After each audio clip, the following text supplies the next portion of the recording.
Ẹ̀yin èèyàn lé ẹ káàbọ̀ sí Mashola Gist TV. Ṣé àlàáfíà ni ẹwà gbogbo lè ń kọ́? Bí a ṣe gbọ́ ò wọ́n ní Ropo wọ́n ní wọ́n wọ̀nà àwọn olórí yìí wípé kí wọ́n jáwọ́ ní ọ̀rọ̀ Queen Naomi o, wípé kí nǹkan tó ṣẹlẹ̀ sí ìyàwó kábíyèsí èyí tí a ní wọ́n wá fi ẹjọ́ wọn sùn ní palace kó má lọ ṣẹlẹ̀ sí wọn o. Ẹ rántí gist yẹn tá a mú wá fún yín. Wọ́n ní arábìnrin yìí wípé òun àti driver ẹ̀ náà jọ ń lọ, wípé ìkan nínú àwọn olórí òun ló gbé iṣẹ́ rán, wípé kí wọ́n mú picture Queen Naomi kí wọ́n lọ fi ṣe nǹkan. Wọ́n ní ìgbà tí wọ́n ń lọ, wọ́n ní bí mọ́tò wọn bí ọlọ́kadà ṣe kọlu mọ́tò wọn nìyẹn. Bọ́ kó tó di pé ọlọ́kadà kọlu mọ́tò wọn, ó ní nínú mírọ̀ mọ́tò ó ní òun rí picture Queen Naomi tó ń gbàdúrà. Ó ní òun wá gbójú kúrò. Ó ní bí ọlọ́kadà bó ṣe wá kọlu mọ́tò nìyẹn. Lẹ́rọ̀ kan dé mọ́tò wọn l'accident, driver farapa, ìyàwó kábíyèsí yìí wọ́n kán lẹ́sẹ̀. Wọ́n ní bó ṣe bẹ̀rẹ̀ sí sọ gbogbo nǹkan tí ó ń ṣẹlẹ̀ nìyẹn nínú palace, tí gbogbo ibi tán ti mú picture Queen Naomi lọ. Wọ́n ní wọ́n mú picture Queen Naomi káàkiri everywhere. Wọ́n ní wọ́n dẹ̀ ṣe gbogbo nǹkan tó yẹ kán ṣe. Wọ́n ní ṣùgbọ́n pàbó ló ń já sí.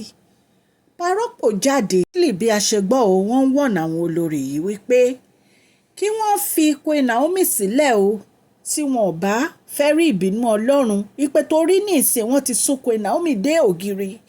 Àdúrà tí Queen Naomi dẹ̀ ń gbà sí wọn àti àwọn ọ̀tá wọn ni pé kí Ọlọ́run rọ̀jò iná lé wọn lórí, wípé so kí wọ́n jáwọ́ nínú bí wọ́n ṣe ń mú picture Queen Naomi kiri tí wọ́n lọ fi ń ṣe nǹkan, wípé tí wọ́n bá fẹ́ rí ìjà Ọlọ́run, wípé kí wọ́n jáwọ́. Nǹkan tí wọ́n ní Ropo sọ ni. Ẹ̀yin náà mọ gbogbo ìgbà tí àwọn olórí yìí tí wọ́n ti ń léka, tí wọ́n ní àwọn ò ní kúrò nínú palace yẹn o, àfi tí àwọn bá rí pé Queen Naomi àti kábíyèsí túká. Ropo ń sọ fún wọn pé ẹ lè tú àwọn méjèèjì ká. The only thing tẹ́ ẹ lè ṣe ni kẹ́ ẹ padà, kẹ́ ẹ withdraw gbogbo ọwọ́ tẹ́ ẹ gbé, kẹ́ ẹ so mọ́ etí aṣọ yín, kẹ́ ẹ jáwọ́ nínú gbogbo wàhálà àti gbogbo bẹ́ẹ̀ ṣe ń lé Queen Naomi kiri yìí, wípé torí fúnra ara yín lẹ máa ṣera yín. Allegedly nǹkan tá a gbọ́ nìyẹn o, tán ní Ropo sọ. Ẹ̀yin èèyàn lè jẹ́ kí n kí ẹ̀yin olólùfẹ́ mi ní ilé lóko àti lẹ́yìn odi pé ẹ káàbọ̀ sí Mashola Gist TV. Mashola Gist TV àtúndé, Mashola Gist TV àtúndé bí a ṣe ń dé, a kí ọmọdé a kí àgbà, ẹ káàbọ̀ sí Mashola Gist TV. Mashola dé o àtúndé, àgbétútù dé, àmú gist alálùbáríkà wá fún yín lórí public gist, lórí royal gist, lórí celebrate gist. Mashola àtúndé o àtúndé, Mashola Gist TV àtúndé. Ẹ kàn sí wa ní masholagist@gmail.com tí ẹ bá ní ìpolówó ọjà. A máa mú celebrity gist àti royal gist wa wá láti Monday títí di Friday. A dẹ̀ máa mú politics gist wa wá ní ọjọ́ Saturday àti Sunday. A dẹ̀ ń polówó ọjà náà ní ọjọ́ Saturday àti Sunday àti Monday. Ẹ̀yin èèyàn lè ẹ kàn sí wa ní masholagist@gmail.com. Bí a ṣe gbọ́ wọn ní Ropo sọ fún àwọn olórí pé kí wọ́n jáwọ́ nínú gbogbo àti máa mú orúkọ Queen Naomi kiri, pé torí gbogbo ìwàhálà tí wọ́n kó ara wọn sí yìí, wọ́n ní kò ń ṣe nǹkan tó bójúmu. Wọ́n ní torí pé nǹkan tí Queen Naomi ń ṣe ní ìsìn ni pé wọ́n ń gbàdúrà ìpè kí Ọlọ́run kó máa rọ òjò iná lé àwọn ọ̀tá àwọn lórí. Wọ́n ní torí pé wọ́n ti sún wọn kan ògiri. Wọ́n ní wọ́n sún Queen Naomi kan ògiri o, ìpè torí ẹ̀ Queen Naomi ò lè gbà ju pé kí wọ́n máa gbàdúrà lọ torí àdúrà ló ń gbà agbára kì í gbà. Queen Naomi mọ̀ pé àwọn ní ọlọ́run dẹ̀ ń gbénú àwọn. Wọ́n ní so nǹkan tán bá lè fi gbàdúrà tí wọ́n lè fi pe ọlọ́run wọn, àdúrà tó fi ń pè é ni wọ́n á fi pè é. Ipe so kí àwọn olórí yìí kan jáwọ́ nínú gbogbo bó ṣe ń mú orúkọ Queen Naomi àti picture wọn kiri. Ipe tí wọn ò bá fẹ́ rí ìbínú ọlọ́run, nǹkan tá a gbọ́ nìyẹn allegedly tí wọ́n ní bàbá wa Ropo wọ́n sọ. Ẹ̀yin èèyàn lé ẹ̀yin náà gbọ́ ọ̀rọ̀ olórí tí ó tó mú picture Queen Naomi tí ọlọ́kadà tó lọ kọlu mọ́tò ẹjọ́ tó bá jẹ́ pé wọ́n ṣe bí ọlọ́kadà ṣe kọlu mọ́tò yẹn tó bá yẹ pé obìnrin gba ibẹ̀kú ńkọ́ ọrùn ta ní ẹ̀jẹ̀ obìnrin yìí máa wà. Ẹ̀yin èèyàn lé ẹ jẹ́ ká ṣọ́ra ẹ̀ẹ́dẹ̀ jẹ́ ká jáwọ́.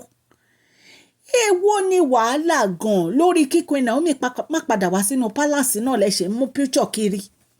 Kí ló dé kí lẹ̀ ń wá kiri pẹ̀lú gbogbo bẹ́ẹ̀ ṣe tó tẹ́ gba palace ẹ ní fọkànbalẹ̀ nínú palace yẹn ní happiness ẹ ní joy still yet ẹ dẹ̀ fẹ́ kúrò ṣé tipátipá ni. Nǹkan máa ń ṣẹlẹ̀ láyé yìí o. Kí ló dé gan tí ilé ayé wa rí ràdùràdù báyìí tó jẹ́ pé àwọn ọmọ ènìyàn wọn ò ru ọjọ́ àti sùn wọn àfi pé kán máa ṣe ibi. Ṣé gbogbo ibi tẹ́ ti ń sáré kiri látijọ́ ṣé kò tó yín ni? Ṣé ẹ̀ tí ì sáré tó ni? Gbogbo nǹkan tẹ́ ń ṣe pàbó ló ń já sí ẹ dẹ̀ ṣì ń náwó yín ẹ̀ ń ná millions ẹ fi ń ṣoògùn kà. Àfi kí Ọlọ́run ṣàánú yín o. Ẹ wo obìnrin tó bá jẹ́ pé obìnrin yìí kú ńkọ́ kí là bá máa sọ? Kí là bá máa sọ ẹ̀yin èèyàn? Ropo ń sọ fún yín nísìn pé kẹ́ jáwọ́ kẹ́ dẹ̀yìn lẹ́yìn Queen Naomi kẹ́ fi Queen Naomi sílẹ̀. Ọlọ́run á jẹ́ kẹ́ gbọ́ o. Ẹ̀yin èèyàn lé nǹkan tá a gbọ́ nìyẹn o tá a ní ká mú wá fún yín allegedly omi ò bá kábíyèsí gbénú palace o bọ̀ nǹkan tó ń lọ lórí social media lá ní ká wá torchlight sí. Ọlọ́run Elédùmarè ọba aláàánú á wà pẹ̀lú yín o. Ẹ bá collection center store ẹ bá wọn rajà láti size 8, 7, 8, 9, 10, 11, 12, 13, 14 size bàtà ọmọ ọkùnrin tán ní nìyẹn. Wọ́n ń ta palm, wọ́n ń ta slippers, wọ́n ń ta sandal gbogbo ẹ̀ náà lẹ̀ ń rí tán display sórí àwòrán ẹ̀. Wọ́n ń ta bags obìnrin, wọ́n ń ta jewelry 18 karat gold, 14 karat gold. Ẹ kàn sí wọn ní collectioncenterstore@gmail.com lẹ́ẹ̀kan sí collectioncenterstore@gmail.com. Ọlọ́run Elédùmarè á ràn gbogbo ẹ̀yin tẹ́ ń gbọ́ mi lọ́wọ́ o òkè ni ọlá yín á máa lọ o. À ń polówó fún Royal Beauty Goods and Store fìlà ni wọ́n ń tà fìlà tó jẹ́ pé tẹ́ bá dé sí orí kaftan agbádá ìró àti bùbá tẹ́ wọ̀ á dàbí ìgbà tẹ́ wégèlè ni. Àwọn fìlà òfì ni wọ́n fi ń ṣe fìlà ẹ máa gbé sórí báyìí á dàbí ẹ̀ ń pẹ́ wégèlè ni. Ẹ kàn sí wọn ní Royal Beauty Goods and Store. Ọlọ́run Elédùmarè á wà pẹ̀lú gbogbo etí tó ń gbọ́ mi o òkè ni ọlá yín á máa lọ o ọlá yín ò ní lọ ìsàlẹ̀ láíláí. Please share this video, like and subscribe. God bless you all.